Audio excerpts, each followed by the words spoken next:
While researching my VeggieTales video, I found myself on a bit of a Christian content binge. Bible Man, McGee and Me, Superbook Bible Stories. Yeah, they made a Christian anime. Take that, Funimation. But what if I told you that the guy who made Five Nights at Freddy's, the terrifying video game with the creepy animatronics, also made an animated Christian movie and video game? One that existed years before Five Nights at Freddy's, and its name, The Pilgrim's Progress. So judging by the amount of content about the creator of FNIF, I am far from being the first to talk about this topic. But hey, I want to talk about it anyway. I watched the movie. I played a good chunk of the game on my Twitch. I couldn't beat Satan. And don't worry, folks, I'm not gonna be that guy. I'm not gonna promote my Twitch. Right here, right there, you see it? On my Twitch. On Saberspark _ because I forgot my name in the first one. I had Saberspark originally, but I forgot the password, so it's lost forever. But don't worry, there's the new one, Saberspark _ that's my Twitch. And don't worry, I'm not going to go on about this. I'm not trying to shamelessly promote my Twitch. Right over there, where I stream Monday through Friday in the morning and also in the afternoon. Don't worry, I'm not going to promote it. Check it out. But yeah, The Pilgrim's Progress definitely caught my attention. It's like Christian Playmobil humans talking and fighting against demonic creatures from the deepest pits of hell. I mean, who doesn't like that? Also, the symbolism in this film is so blunt. I mean, come on. How could I not talk about this movie? Oh, by the way, there is another animated film called Pilgrim's Progress. I haven't seen it, I don't want to see it, and yeah. You will go no further. Moving on. So who is responsible for the Pilgrim's Progress? Well, before there was the movie and the game and the movie and the movie, there was the book, and it goes way back. The book was written by John Bunyan and was published in 1678.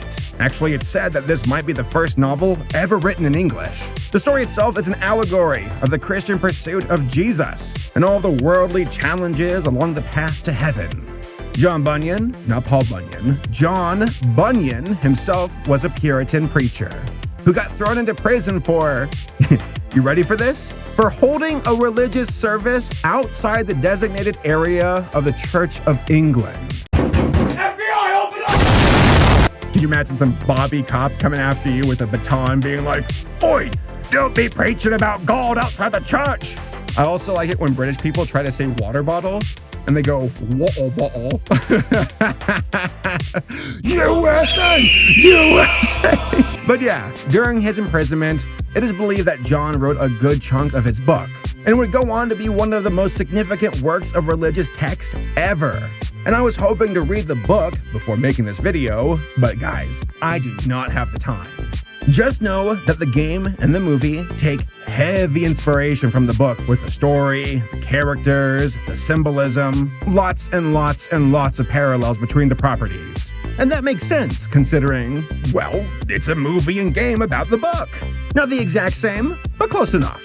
Now, let's talk about Scott Cawthon. I really hope I'm saying your name right. I checked it out to make sure I am. I'm 99% sure. If not, then I will shut up forever. Scott and Five Nights at Freddy's deserves its own video for me, and I hope to do that in the future. So for now, I'm going to keep things very brief. Also, there's like 1,000, no, I'm not even joking, like tens of thousands of videos out there about FNAF. So if you want to go see a more deep dive video about Scott and Five Nights at Freddy's, then go check those out. Matt Pat literally has like 100 videos of his own about the topic. And I know I'm exaggerating, but at the same time, I wouldn't be surprised if I'm right. That guy's like, is Freddy Fazbear's poop brown? Let's check it out. But Scott here is an animator, a writer, a video game developer, and a passionate lover. I have no basis for that. According to sources, Scott's career got its start in the 1990s. In the early 2000s, Scott joined up with a Christian animation company called Hope Animation. Wait, that sounds familiar. Oh no. Oh God, no! It's the guys who made the Glob Go Gab Galab! That's the guy who took down my video! Oh no! No! So while at Hope Animation, Scott developed Christian-based movies and games. But in March of 2007, he released an animated version of The Pilgrim's Progress to his YouTube channel. By the way, that was back in the day when you couldn't upload full-on movies or even large uploads to YouTube. If I recall correctly, it was like a 15-minute limit per video. So Scott here had to upload his movie into parts. You youngins don't realize how good you have it.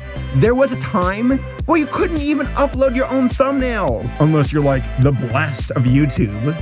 So your thumbnail was randomly generated. It was a complete crapshoot. I shake my cane to you young children on the YouTubes today. You don't know how good you have it. We had Zelda CDI YouTube poops, and we were damn proud of it. What a lie. And when you consider the landscape of YouTube back in 2007, which was like mainly sketch comedy videos, it was impressive to see a guy upload a full-on animated movie of his own. Hell, that's still impressive. Long story short, the Pilgrim's Progress movie wasn't a big break for Scott, but he got to sharpen his skills and would go on to release a video game related to the movie in 2011. After that, Scott worked on some other games, but one in particular would serve as the catalyst for his future success: Chipper and Sons Lumber Co. So from what I read, people complained to Scott about the designs of the characters in this game, saying that they were too creepy. But Scott, being the Chad that he is, said, "You think that's creepy? Well, sit down. I'm about to really mess you up." And then he released Five Nights at Freddy's in August of 2014, and the rest is history. Who needs Christian cartoons when you have demonic animatronics? Alright, so let's break down the movie since that's what came out first. Alright, the synopsis. Our main character is Christian. He lives in the city of, I believe, Destruction or something like that. And he is like, I gotta get out of here. This place is doomed. I'm bouncing. I have a wife. Don't care. Gotta go. Actually, I think he does care about his wife, but she won't listen to him. Another reason why he's probably skipping town. And then he makes his way along this path to find a way to release his burden. Not like that. The stuff on his back. He's got a backpack, which is symbolic of the sins of his life.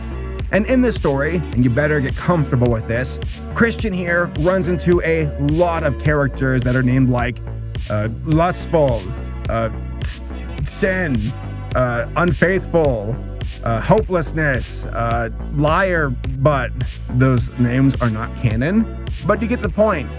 Each character's name is symbolic to a certain deviancy or sin or something that takes you off the path of righteousness. And Christian here's like, I ain't got time for that. I got places to be. I gotta get this backpack off my back. Pack. By the way, the City of Destruction here looks so metal. It looks like some kind of gothic mausoleum, something that you would see from Warhammer 40k on a Titan or something. It is so hardcore. It is so funny to see these little Playmobil-looking characters walking around in a world where it's like super hardcore backgrounds. That's Scott for you though. Scott goes hard when he wants to. So there was a part of the movie that really caught me off guard because again, Christian's trying to get this burden off his back. And in some weird way, he like teleported to Jesus and Jesus is on the cross. And Christian here is like, Jesus, I know your hands are full. I'm going to hell for that one. Wow, that was not intentional. I'm in trouble. I can see Jesus taking the whiteout of my name out of the book of life as we speak. But he's like, Jesus, can you take this burden off of me? I need to like move on and like be rid of my burden. And Jesus like nods in his silhouette and he's like, boom, you're free, man. Get out of here. It's like, was that the crucifixion of 87? And you would think that's the end of the movie. It's not.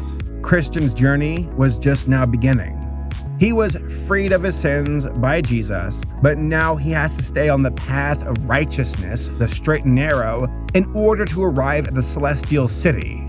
This is a path that is just riddled with sin and things of the world that would take you away from the path of God. You got like Vanity Fair, which is literally the name.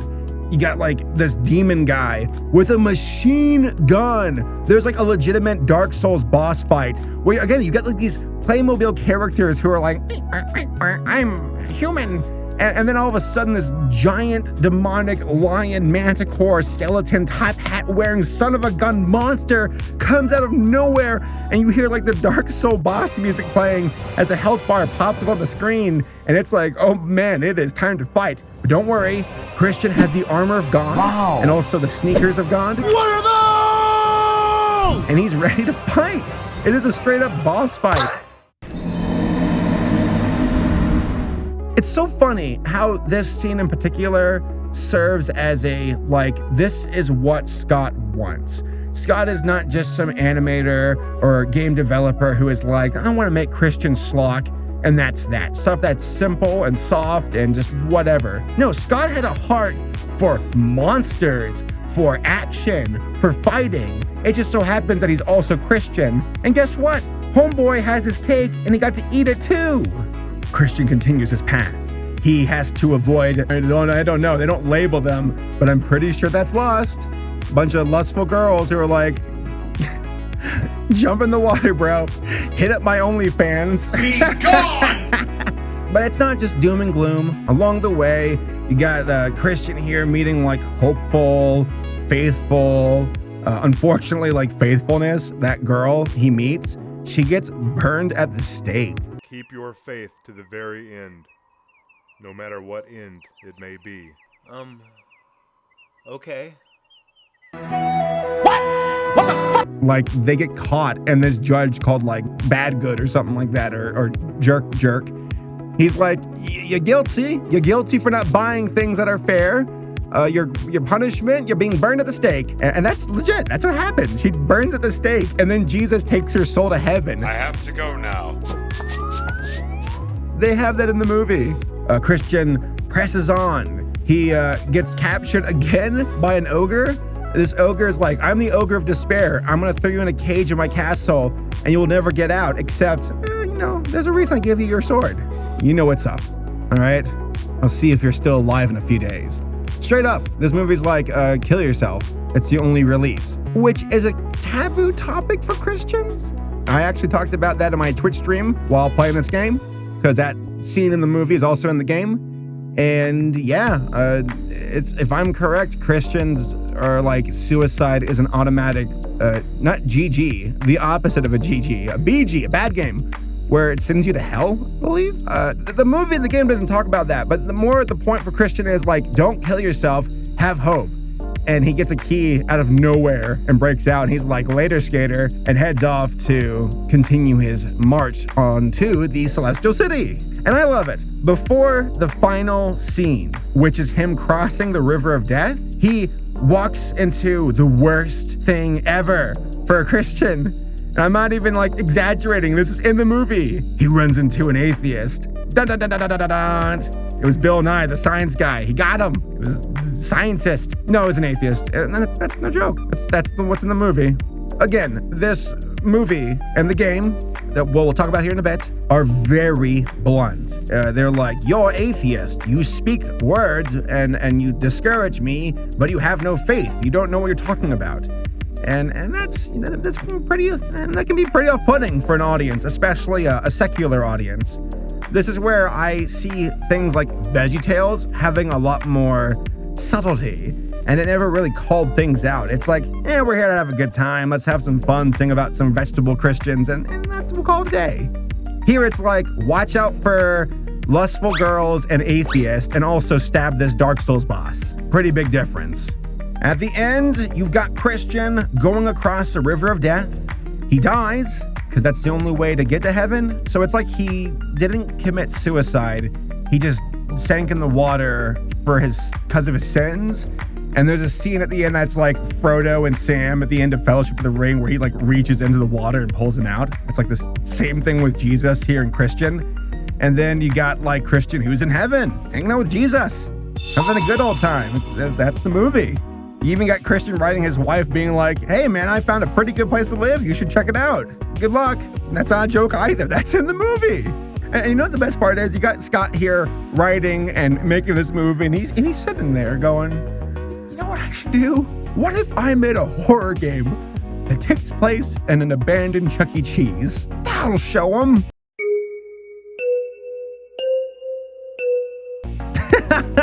All right, so my overall thoughts about this movie. The characters are very not fun. They're just basic. You wear your symbolism on your sleeves for this film. And if you don't like that, then this film's not for you. Like Vanity Fair is straight up a place of worldly goods. And Christian rejected it all because that's not the point of existence. The point is Jesus. And Vanity Fair is like, why won't he have our money and buy our things? He must be burned at the stake. Man, no one tell Jeff Bezos that he can burn people at the stake for not buying stuff. But yeah, the story of The Pilgrim's Progress is an allegory. It's chock full of symbolism. That's the point. It's the same way to a lesser degree with like the Chronicles of Narnia, like the Lion, the Witch, and the Wardrobe, where Aslan is Jesus. The White Witch is Satan in a way. And in that regard, it's a lot more subtle. I mean, you can tell, especially if you're an adult. You're like, oh, it's Jesus Lion. But even then, it's like, I can still dig it. I can still enjoy it and watch the story. It's different enough. Here, it is so on the nose, to the point where, like, I was rolling my eyes. I'm like, really? You're gonna fight with atheists? All right. Now, the animation, though, I have no problem with. I grade on a curve because you got this guy, Scott, doing this basically by himself. He probably had some family or friends do voice lines.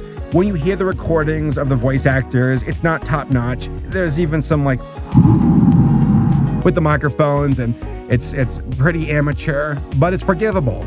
I think when it comes to independent creators like this, it's just impressive enough that it's like, you made a movie? You made an animated movie by yourself in 2007? Jeez, dude, that's nuts. So on that curve, I grade saying it's impressive. It's got issues. The voice acting is not that great. The characters, The animation, like little Playmobil-looking characters. And then you got your like demonic possessed creatures from hell for the monsters. And really cool backgrounds though. I dig them. I say all of this to say that I could like really take a scalpel and go into this film and say, got this wrong, this is bad pacing, really on the nose, bad dialogue, it's clunky, it's weird, it's cumbersome. But I will turn a blind eye to it to say, Scott, you made something really impressive considering the time frame. It's still impressive, but it's got issues. If you like Christian content, check it out. If you like weird stuff, check it out. Because in that category of like weirdness, this movie is definitely out there. But Saberspark, what about the game? You know, the game that you play on your Twitch account. That's right over there. That's right over there. Click on it in the description and follow. And I'll stop, I'm sorry. All right, so the game itself, I actually played. I went to Hope Animation. I downloaded the game. Heck, there was even a strategy guide in PDF form. That's how hardcore I am, and that's how hardcore Scott Cawthon is about this game. Let's go. Let's go. And legit, the game itself is an RPG platformer. And when you play it, when you first see the visuals, you're like, oh yeah, this is from the guy who made Five Nights at Freddy's. Like, especially with the monster designs. As soon as I saw the first monster on the first level, I'm like, yep, that's Scott. That's his creation. There's no doubt about it. There's something about that design that just screams Scott. Scott! And the game itself, I'll be real with you, I got into it. When you like peel away the layers of the game, when you're like, I mean, it's no Final Fantasy X. That's not. That's the only Final Fantasy I've ever played, and I just lost half my subscribers. Bye-bye. No, it's like a Final Fantasy game with the RPG. I swear to God, a bunch of gamers are about to punch me in my face. I like the RPG element. I like that the attacks and the healing and the defense are all like Bible related.